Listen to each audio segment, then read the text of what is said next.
अगर ये संगत और संत रामपाल जी का परिवार यदि वास्तव में संत रामपाल जी की जमानत करवाना चाहता है या संत रामपाल जी को हिसार जेल से बाहर किसी आश्रम में देखना चाहता है, तो भाई इसका एक ही फॉर्मूला है, और वो फॉर्मूला वर्तमान में धरती पर केवल मुझ पवन दास के पास है।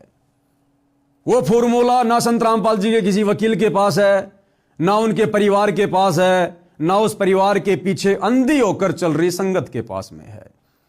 संत रामपाल जी को खुश करके स्वेच्छा से हिसार जेल से बाहर लाने का एक ही तरीका है, क्योंकि ये बाबा सरकारी तरीके से बाहर नहीं आएगा, ये बाबा कानूनी तरीके से बाहर नहीं आएगा। अब जो घटनाएं घटने वाली हैं युग परिवर्तन के समय में, आने वाले दिनों में, ये तुम्हारा प्रशासन फेल हो जाएगा, तुम्हारा कानून भी हाथ ऊंचा खड़ा कर लेगा, तुम्हारे बड़े बड़े मंत्री प्रधानमंत्री हाथ खड़े करके जान बचाने के लिए दौड़ेंगे, फिर ये कानून कहां रह जाएगा, प्रशासन कहां रह जाएगा। तो ये बाबा अब अपने तरीके से आएगा, गया भी अपने तरीके से था। कोई ये सोचे कि प्रशासन पकड़ ले गया होगा, नो, ये बातें आने वाले 2 से 3 वर्षों में समझ में आएंगी। ये बाबा गया भी अपनी मर्जी से था और आएगा भी अपनी मर्जी से। तो इनको जेल से बाहर देखने का केवल एक ही फॉर्मूला है, और वो फॉर्मूला अपनाना पड़ेगा, चाहे आज अपना लो या साल 2 साल में नादान संगत वालों अपनी दुर्गति करवा के अपना लो। साध संगति से जुड़े हजारों भाई बहन तो उसी फॉर्मूले पे चल रहे हैं, उसी फॉर्मूले पर, और आप लोगों ने भी चलना पड़ेगा, दूसरा कोई तरीका नहीं है। चाहे कितने सामाजिक कार्य करके दिखा दो, कितनी लोगों की मदद करके दिखा दो, कितने लोगों के मकान बनाते रहो, इन घटिया फॉर्मूलों से संत रामपाल जी बाहर नहीं आने वाले। एक ही फॉर्मूला है जो मुझ पवन दास के पास है, और वो फॉर्मूला क्या है? उस फॉर्मूले को समझने के लिए, जानने के लिए, और उस फॉर्मूले को समझकर उस पर अमल करने के लिए आपने मेरे वीडियो देखने पड़ेंगे। इस Facebook page Pawan Das is live पर जाकर वीडियो देखने पड़ेंगे, एक नहीं, 2 नहीं, सैकड़ों वीडियो देखने पड़ेंगे। अब तुम लोगों को कैसे विश्वास हो कि भाई पवन दास हम तेरी बात मान लें, तेरे दिखाए फॉर्मूले पर चलें? हम कैसे विश्वास कर लें कि फिर संत रामपाल जी की जमानत हो जाएगी? अरे जमानत पर नहीं आएगा ये बाबा, ये बाबा जमानत पर आने वाला नहीं है। अगर ये बाबा जमानत पर आ गया, जिस जमानत का प्रयास बाबा रामपाल जी का मूर्ख मंदबुद्धि परिवार कर रहा है, अगर ये बाबा इस विधि से जमानत पर बाहर आ गया, इसको कोई परमात्मा नहीं मानने वाला। यही तुम्हारे गांव वाले भाई बंधु, यही तुम्हारा भाईचारा, तुम्हारे सरपंच जिनका समर्थन लेकर तुम बाबा की जमानत करवाने का प्रयास कर रहे हो, अगर इनके समर्थन पत्रों के आधार से अगर बाबा जमानत पर बाहर आ जाता है, तो ये दुनिया कैसे बाबा को भगवान मानेगी, परमात्मा मानेगी, जो तुम ढोल पीट रहे हो कि संत रामपाल जी भगवान है, भगवान है। यही गांव वाले कहेंगे, रे भैया हमने बाबा रामपाल का समर्थन किया, फिर कोर्ट ने देखा, जजों ने देखा, तो हमारे समर्थन से तुम्हारा बाबा बाहर आया है, तो तुम्हारा बाबा तो हमारे से भी बड़ा नहीं हुआ। अरे तुम्हारे बाबा से बड़े तो हम गांव वाले हैं, जिनके समर्थन के कारण बाबा बाहर आ पाया, वरना 10 साल से बाहर नहीं आया। तो ये गांव वाले कभी जिंदगी में उनको भगवान नहीं मानेंगे, परमात्मा नहीं मानेंगे। तो इस विधि से बाबा रामपाल लाख जन्म भी बाहर नहीं आने वाला। भाई आप और हमारे लाख जन्मों की बात कर रहा हूं, ये तो अजन्मा है। ना सतगुरु जननी जने जाके माना बाप, पिंड ब्रह्मंड से रहित है ना माती नु ताप। वो फॉर्मूला एक ही है, मुझ पवन दास के वीडियो देखना शुरू कर दो, दुर्गति से भी बचोगे, तुम्हारी भक्ति भी बनेगी। अब तुम्हें कैसे यकीन हो कि पवन दास का फॉर्मूला पक्का है? तो विश्वास दिलाने के लिए मैं तुम्हें एग्जाम्पल देता हूं। सन 2022 में बाबा रामपाल के परिवार ने मुझ पवन दास से दुखी होकर, क्योंकि भैया मैं पिछले 8-10 वर्षों से बाबा रामपाल के परिवार के कुकर्मों की, उनके पाखंडों की, उनके काले कारनामों की, उनके भक्ति विरुद्ध कुकर्मों की जो बाबा रामपाल का परिवार कर रहा है, संगत से भी करवा रहा है, डंके की चोट पर पोल खोल रहा हूं सोशल मीडिया पर, डंके की चोट पर। तो बाबा रामपाल के परिवार ने बाबा रामपाल को अपने जैसा आम व्यक्ति समझकर हिसार जेल में जाकर मेरी शिकायत कर दी कि गुरुजी वो पवन दास जयपुर वाला तो मान ही नहीं रहा, हमने तो बहुत प्रयास कर लिया डराने का, धमकाने का, मारने का, पीटने का, क्योंकि मुझ पवन दास के ऊपर 3 बार सतलोक आश्रम वालों ने जानलेवा हमले किए, जानवरों की तरह जयपुर में आकर मेरी पिटाई की है। कोई बात नहीं, इनके कर्म इनके साथ में, हम तो सच्चाई के मार्ग पर चलेंगे। जब मैं मारूं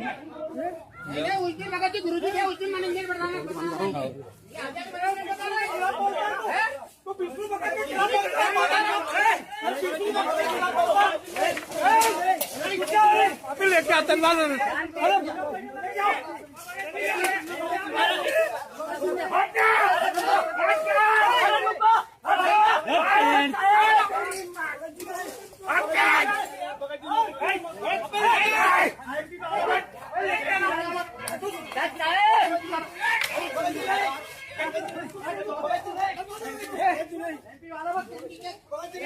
तो इन्होंने कहा कि गुरुदेव वो पवन दास तो किसी भी प्रकार से हमारे बस में नहीं आ रहा, हमारा जीना आराम कर दिया, और मन ही मन में सोच रहे हमारे धार्मिक धंधे की ऐसी तैसी कर दी उसने। तो गुरुदेव को अपने जैसा मंदबुद्धि आदमी समझकर, अपने जैसा आम व्यक्ति समझकर, मानुष समझकर मेरे खिलाफ न जाने क्या क्या कहा, शिकायतें की, भड़काया। गुरुजी वो संगत को ठग रहा है, चोरी कर रहा है, लोगों को भ्रमित कर रहा है, नाम दीक्षा दे रही है, ऊट पटांग बातें। अब बाबा भैया 2014 बरवाला कांड से अपनी मर्जी से जाकर जेल में बैठा है संगत का झाड़ा लेने के लिए। 1994 से ज्ञान दे रहा है। जब संगत में कोई बदलाव नहीं देखा तो 2014 में बाबा चुपचाप जाकर जेल बैठ गया कि करने दो मेरे परिवार को जो मनमानियां कर रहा है काल प्रेरणा से, इनके किए की सजा ये भोगेंगे। और इसी कांड के माध्यम से मैं भी अपने भक्तों की परीक्षा कर लूंगा कि कौन मेरा है, कौन काल का है, कौन मेरी गैर हाजिरी में मेरे ज्ञान को आधार बनाकर चलेगा और कौन मेरी गैर हाजिरी में मेरी परिवार की पूंछ पकड़कर देखा देखी में चलेगा, अपनी दुर्गति करवाएगा। तो बाबा तो हिसार जेल में बैठकर अपनी संगत की छटनी कर रहा भाई, जो लगभग 90% हो चुकी है। और जो श्रेष्ठतम आत्माएं हैं जिनको शतलोक लेकर जाना है, बाबा उनकी ट्रेनिंग सात संगति से जुड़वा कर करवा रहा है। सात संगति की वीडियो देखकर आपको आइडिया हो जाएगा। तो 2022 में संत रामपाल जी के परिवार ने मुझ पवन दास के ऊपर संत रामपाल जी को अपना जैसा आम व्यक्ति समझकर मेरे ऊपर 420 का झूठा मुकदमा हिसार जेल से करवाया। संत रामपाल जी ने, मेरे पूज्य गुरुदेव भगवान ने, मेरे परमेश्वर ने, क्योंकि मेरी भी तो परीक्षा है, हिसार थाने में मेरे खिलाफ 420 की एफआईआर करवाई। पुलिस आई, मुझे लेकर गई और 2.5 महीने में 420 के मुकदमे में हिसार जेल काट कर आया हूं। वर्तमान में मैं जमानत पर हूं। उसके बाद जमानत से आने के बाद इन पाखंडियों के पाखंड की पोल खोलना मैंने फिर से शुरू कर दिया। इन्होंने देखा पवन दास तो अब भी नहीं मान रहा, तो फिर से इन्होंने एक और मुकदमा धार्मिक भावना भड़काने का झज्जर की बहादुरगढ़ कोर्ट में मेरे ऊपर करवाया। वहां से भी मेरे को जमानत मिल गई। फिर एक और मुकदमा इन्होंने बहादुरगढ़ में मेरे ऊपर करवाया, उसमें भी मेरा वकील अपना कार्य कर रहा है। फिर एक और मुकदमा इन्होंने सोनीपत में मेरे ऊपर धार्मिक भावना भड़काने का करवाया। लेकिन भाइयों और बहनों, ये आश्रम वाले कुछ नहीं बिगाड़ पा रहे। ये पवन दास आप जियों के सामने है।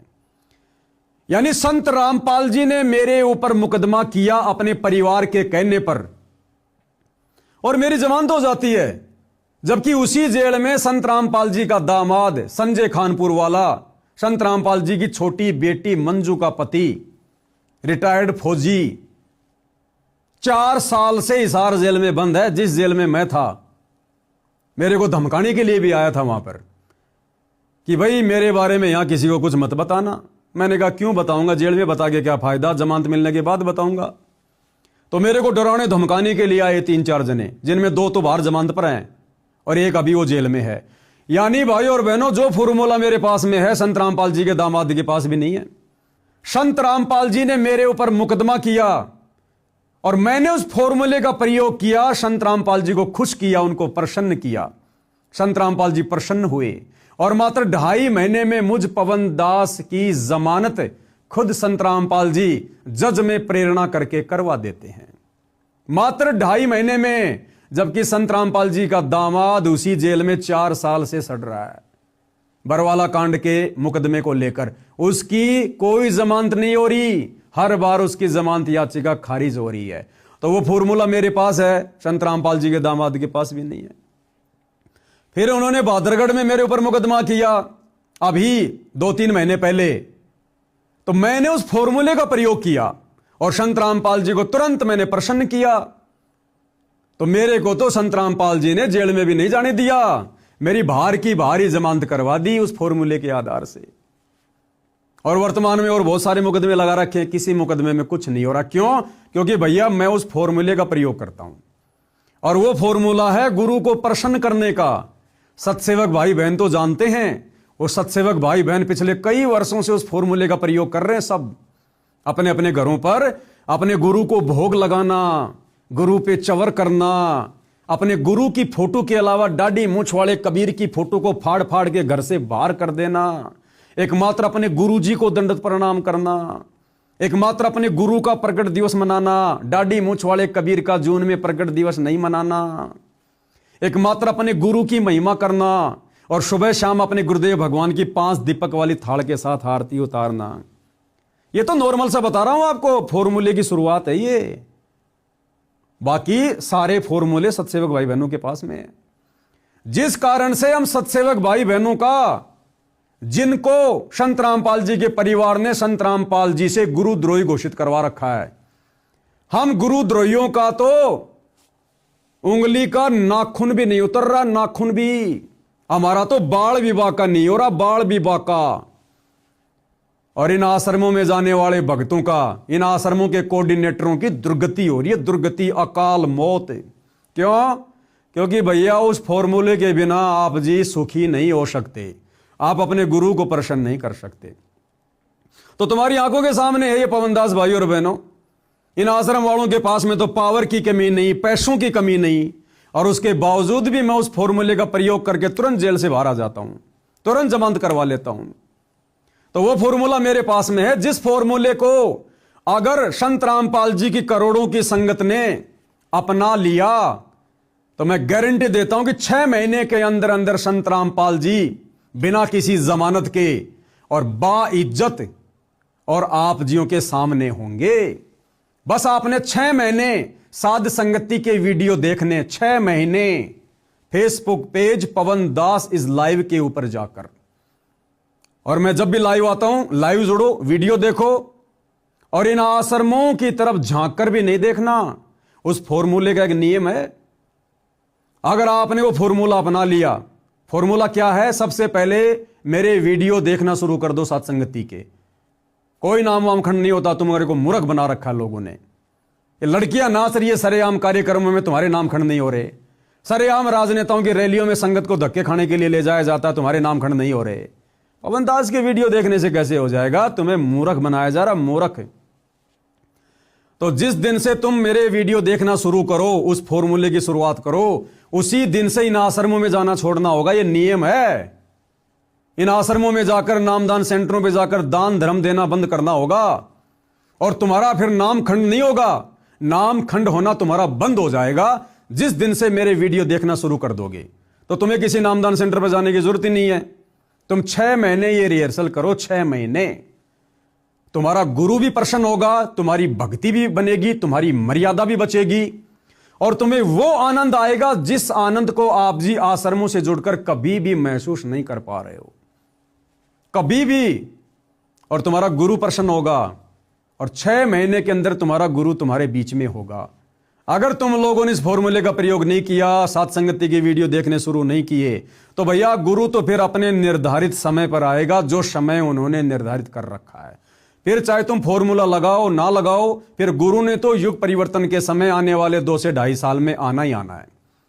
लेकिन अगर तुमने फॉर्मूला नहीं लगाया तो तुम्हारी तब तक दुर्गति हो लेगी, दुर्गति ढंग से। ये गुरु का परिवार तुमसे भक्ति विरुद्ध कर्म करवा करवा कर तुम्हें धोबी का कुत्ता बना चुका होगा, तुम्हें भक्ति और भगवान से कोसों दूर कर चुका होगा। इसलिए भैया वो फॉर्मूला केवल मेरे पास में है। हम सभी सत्सेवक भाई बहन उसी फॉर्मूले पर चलकर भक्ति कर रहे हैं और तुम आश्रम वालों से बढ़िया रह रहे हैं, बढ़िया भक्ति कर रहे हैं, बढ़िया हमें गुरु का आशीर्वाद प्राप्त है। आज कई हजारों की संख्या में साथ संगति से भाई बहन जुड़े हैं, किसी का बाल भी नहीं बिगड़ रहा। और तुम्हारे तो कोऑर्डिनेटरों की दुर्गति हो रही है, कोऑर्डिनेटरों की। और आने वाले समय में इस दुर्गति का सिलसिला बड़ी तेजी से शुरू हो जाएगा, क्योंकि सतलोक आश्रम वालों ने तुम संगत वालों को गुरुजी की भक्ति मर्यादाओं से कोसों दूर कर रखा है। तुम लोग पंचर हो, पंचर। जगह जगह तुम्हारी ट्यूब फाड़ दी गई है। अगर एक आध पंचर होता, एक आध मर्यादा टूटती तो क्या पता परमात्मा माफ कर दे।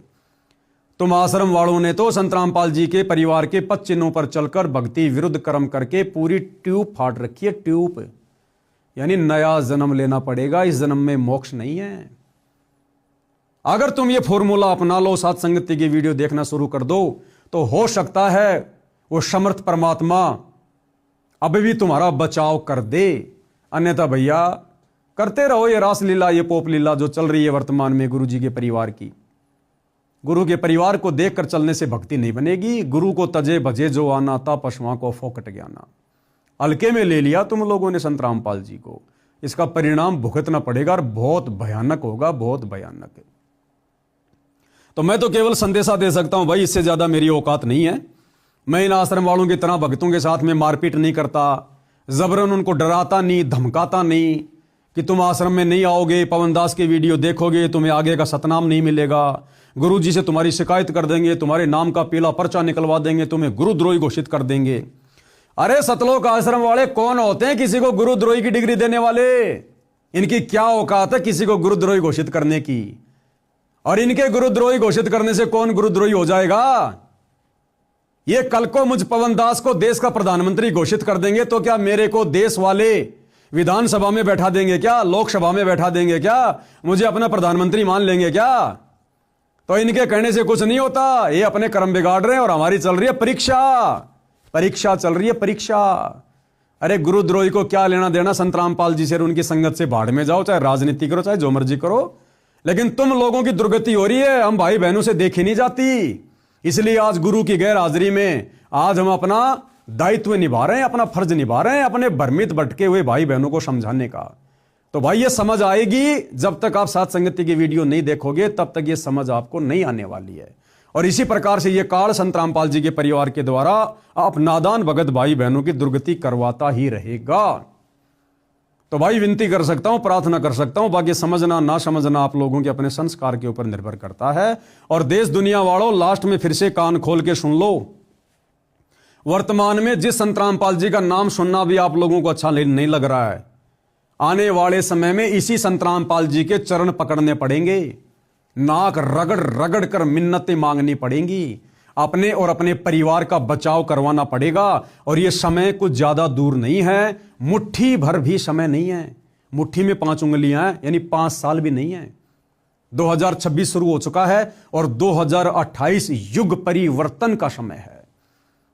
और इतिहास गवाह है, जब जब पृथ्वी पर युग परिवर्तन होता है भयंकर जन तबाही होती है। हम त्रेता युग से द्वापर युग में आ रहे थे, राम रावण युद्ध हुआ, भयंकर जन त्राही हुई। हम द्वापर से कलयुग में आ रहे थे, महाभारत हुआ, 18 करोड़ लोग मारे गए, 56 करोड़ यादव आपस में कट कट के मर गए, करोड़ों औरतें विधवा हो गई, करोड़ों बच्चे यतीम हो गए, त्राहिमाम मच गया, अशांति फैल गई। आज हम इस कलयुग की बिचली पीढ़ी में, इस भक्ति युग में 1000 साल के लिए कलयुग से सतयुग में जा रहे हैं। और भैया युग परिवर्तन है, 2028 फिक्स है। भयंकर जन तबाही होगी, त्राहिमाम होगा। ये तुम्हारे नेता, मंत्री, प्रधानमंत्री, तुम्हारा पैसा, तुम्हारी दौलत, तुम्हारे रिश्तेदार, तुम्हारा ये रुतबा, तुम्हारा ये पद, ये प्रतिष्ठा तुम्हारे कोई आड़े नहीं आएगी, कोई आड़े नहीं आएगी। ये हिंदुओं के देवी देवता, मुसलमानों का अल्लाह, सिखों का वाहेगुरु, ईसाइयों का मसीहा देखने से भी दिखाई नहीं देगा, देखने से भी। 2020 में कोरोना आया था, सबने देख लिया, उन पत्थरों के देवी देवताओं के नाक पर पुजारियों ने मास्क चढ़ा दिए, मास्क। यानी देवी देवता खुद कह रहे हैं भैया हमारा पीछा छोड़ो, हमें कोरोना हो जाएगा, दूर हटो यहां से। तो भला मुसीबत में फिर तुम्हारी कौन मदद करेगा? यह है वो मददगार, दुनिया का तारणहार। इनको पहचानने की जरूरत है, इनके विषय में अभी से जानने की जरूरत है, अभी से यूट्यूब पर, सोशल मीडिया पर, यूट्यूब पर इनके सत्संग सुनने की जरूरत है, इनको पढ़ने की जरूरत है, इनको फॉलो करने की जरूरत है। आने वाले समय में पूरी दुनिया एकमात्र इन्हीं को फॉलो करेगी, और जो इनको डिसलाइक करेगा, अनफॉलो करेगा, भैया काल उसके सिर पर बैठकर उसकी दुर्गति करेगा, दुर्गति। भले ये बात आज आपको वर्तमान में कड़वी लग रही है, इसमें कोई सच्चाई नहीं लग रही होगी, क्योंकि 2 टाइम की रोटी मजे से मिल रही है दुनिया को। जैसे रातों रात कोरोना आया, पूरी दुनिया का चक्का जाम हो गया। क्या किसी ने सोचा था कि 2 महीने के लिए पूरी दुनिया में लॉकडाउन लगेगा? जो जहां था वही रह गया। ऐसे ही आने वाले समय में अचानक से क्या होगा? कोरोना तो ट्रेलर था, पूरी फिल्म अब आएगी। अब कोरोना तो ट्रेलर था, फिल्म अभी बाकी है, जो आने वाले कुछ ही समय में शुरू होने वाली है। तो फिल्म की शुरुआत से पहले अपनी सीट रिजर्व करवा लो संत रामपाल जी के सत्संग सुनकर, अन्यथा दुर्गति के लिए फिर तैयार रहना। उस समय फिर कोई सुनवाई नहीं होगी। कहते हैं सुख में सुमरण किया नहीं, दुख में करते याद, कहे कबीर उस भगत की फिर कौन सुने फरियाद। सुख में तो बकवाद कर रहे हो, बाबा के सत्संग नहीं सुन रहे, उनके विचार नहीं सुन रहे, बकवाद कर रहे हो, नशा कर रहे हो, व्यभिचार कर रहे हो। और जब संकट आएगा, दुख आएगा, फिर बाबा बाबा चिल्लाओगे, फिर बाबा कहेगा बेटा अब यहां कुछ नहीं है, बेटा जो तूने बीज बोया है अब वही खाना पड़ेगा। तूने अगर भांग का बीज बोया तो भांग खानी पड़ेगी। समय रहते गेहूं का बीज बोता तो गेहूं खाता। तो भाई और बहनों, बातें बहुत लंबी चौड़ी हैं, सतगुरु की महिमा अनंत है। हमारा शरीर समाप्त हो सकता है, लेकिन गुरुदेव की महिमा समाप्त नहीं हो सकती है।